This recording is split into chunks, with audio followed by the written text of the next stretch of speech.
ভিডিওর শুরুতে আপনাদের চমৎকার একটা দৃশ্য দেখাই। দেখুন এই কই মাছগুলো কান বেয়ে বেয়ে রাস্তা দিয়ে উপরের দিকে উঠে আসছে। মূল ব্যাপারটা হচ্ছে এখানে প্রচুর পরিমাণে বৃষ্টি হয়েছে, বৃষ্টির পানিগুলো রাস্তা দিয়ে স্রোত হয়ে একদম খাল বিলের দিকে চলে গেছে, আর ওই স্রোতে এই কই মাছগুলো কান বেয়ে উপরের দিকে উঠে আসছে। যারা গ্রামে বসবাস করে তারা জানে এইভাবে মাছগুলো উপরে উঠে আসে, কই মাছ বিশেষ করে।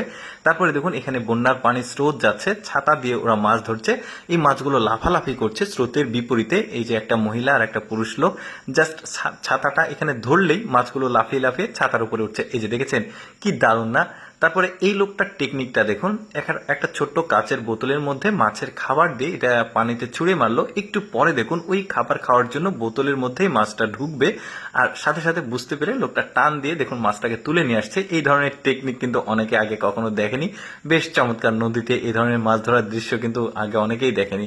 তারপরে আরেকটা দেখাই, এই লোকটা একটা গাছের ডালের সাথে অনেকগুলো বড়শি দিয়ে খাবার দিয়ে পানিতে চুবিয়ে রেখেছে। একটু পর, কয়েক সেকেন্ড পর আপনারা দেখতে পেলেন কি চমৎকারভাবে মাছগুলো উঠে আসছে, একসঙ্গে অনেকগুলো মাছ।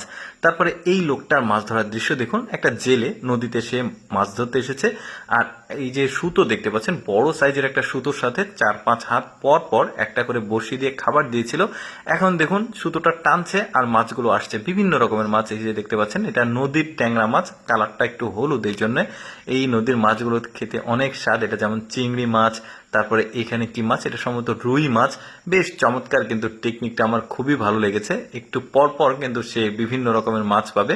এই যে দেখুন এইটা কি মাছ দেখা যাক, এটাও সম্ভবত ট্যাংরা মাছ, ট্যাংরা বা রিঠা মাছ অনেকে বলে। অনেকগুলো মাছ পেয়েছে দেখতে পাচ্ছেন, বেশ চমৎকার কিন্তু মাছগুলো দেখতে। এই যে চিংড়ি মাছ। আরো কয়েকটা দৃশ্য দেখায়। এবার পাহাড়ি অঞ্চলের একটা ধানের জমিতে দেখুন কি চমৎকার ওরা মাছটা ধরছে। এখন আপনারা বলতে পারেন যে এইভাবে কিভাবে সম্ভব। দেখুন ওরা কি করে, ধানের জমিতে এই ছোট ছোট মাছগুলো নিয়ে এসে ছেড়ে দেয়, তখন যখন বড় হয়ে যায় তখন কিন্তু ওরা এইভাবে মাছগুলো ধরে। বেশ চমৎকার। অনেকে এই মাছগুলোকে গুতুম মাছ বলে, আমাদের দেশের বিভিন্ন এলাকাতে গুতুম মাছ বলে, অনেকে তারাবাইম বলে, অনেকে গুচি মাছ বলে, বিভিন্ন রকমের। আপনাদের এলাকাতে কি মাছ বলে কমেন্ট করে জানাতে পারেন। তবে মাছগুলো বেশ চমৎকার। আচ্ছা, এদের কপালটা কত খারাপ দেখুন, অনেক কষ্ট করে অনেকগুলো মাছ ধরে খাঁচার মধ্যে রেখেছে। এখন মাছ ধরা শেষ, চলে যাবে। যখন এই খাঁচাটা তুলতে গেছে সব মাছগুলো দেখুন চলে যাবে। মানে লোক দুইটার ভাগ্যটা আসলেই খারাপ। দেখুন একটা মাছ কোন রকম আটকিয়েছে, বাট এটাও পারবে না। আর এই পাশের বোকা লোকটা আসলে মানে কি বলবো, দাঁড়িয়ে আছে। এই লোকটা তো পুরোই অবাক, মনটাই খারাপ। তারপরে দেখুন পাহাড়ি অঞ্চলের একটা নদী, এর নদীতে এরা কিভাবে মাছ ধরে। ওদের নদ নদীতে কিন্তু অনেক মাছ থাকে। এই যে দেখুন, বেশ দারুণ। কিন্তু দর্শক কেমন লাগলো আজকের এই মাছ ধরার দৃশ্যগুলো অবশ্যই কমেন্ট করে জানাবেন। আর এইরকম মজার মজার ভিডিও প্রতিদিন দেখতে আমাদের লেটস গো ফেসবুক পেজটি ফলো রাখতে পারেন।